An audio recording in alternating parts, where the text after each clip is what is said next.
My name is Patrick Verwijmeren. I'm from Rotterdam in the Netherlands. I'm professor of corporate finance and head of the finance group at the Erasmus School of Economics. My life motto has to be to always stay curious, never stop learning. Who did I want to become when I was a child? I don't think I thought about it so much. I really lived in the moment, as kids do. I was always playing in the streets of Rotterdam, playing football.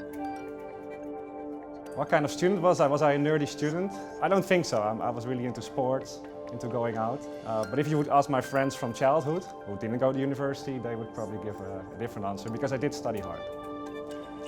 When I was a student, I really tried to develop myself, but have fun at the same time.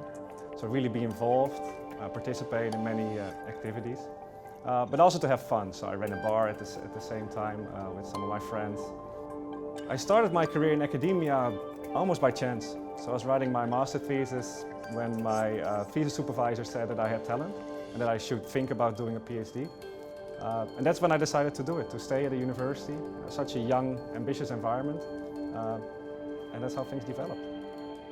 My development as a researcher went in stages. I had some early ideas, and I think that's the beauty of doing research, that you come up with your own ideas and try to answer the questions that you have. But the international aspect was also really important. I moved to Australia, did a lot of my research there. I worked hard, and luckily enough, people liked my insights, liked the questions I was asking. And from then on, it went pretty fast. I published in the right journals. My main topic is hard to say in a few sentences, because I'm all over the place. There's a lot of variety in the things that I study. For example, how do firms finance themselves? How do we make sure that managers make the right decisions? But also, should we invest in art? Does it make sense to buy paintings? I think the returns on art are interesting. It was in 2011, I was at the VU University in Amsterdam. And one of my colleagues did research on art, and he said that arts are really good investments, better than stocks. He found this by looking at art, by paintings being sold at auctions. And at the same time, I was trying to sell my house. And I thought it was unfair to only look at the paintings or houses that sell, because my house didn't sell. So I thought the prices of the paintings and houses that do sell are maybe higher than the ones that do not. Right? If you compare art to stocks, you can observe the stock price of any given company at any given moment. But for paintings, this is different. You only see the ones that sell. And we found in my study that the ones that sell are actually have a higher valuation than the ones that do not sell, or that take longer to sell.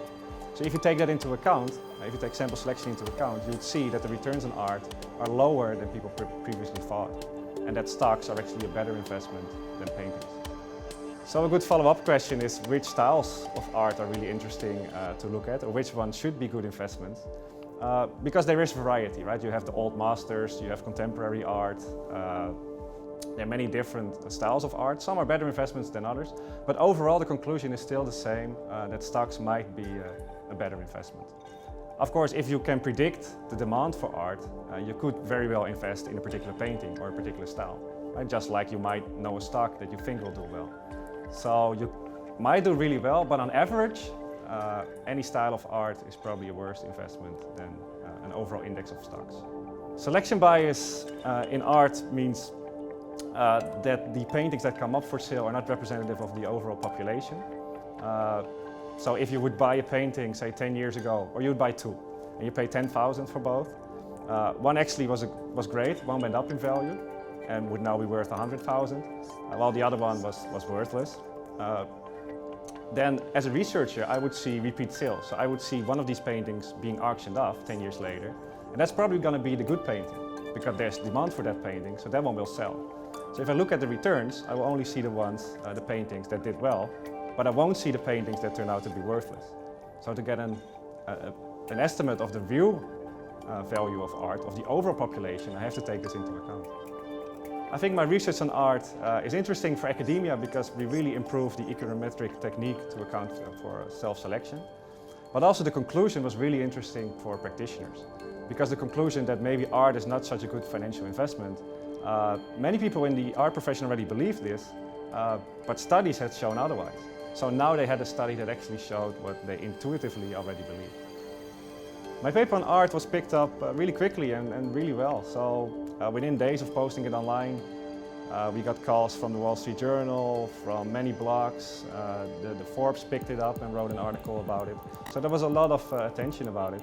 And I think only positive. People really believed what we had to say. And this was my paper that was picked up the most of any papers I ever wrote.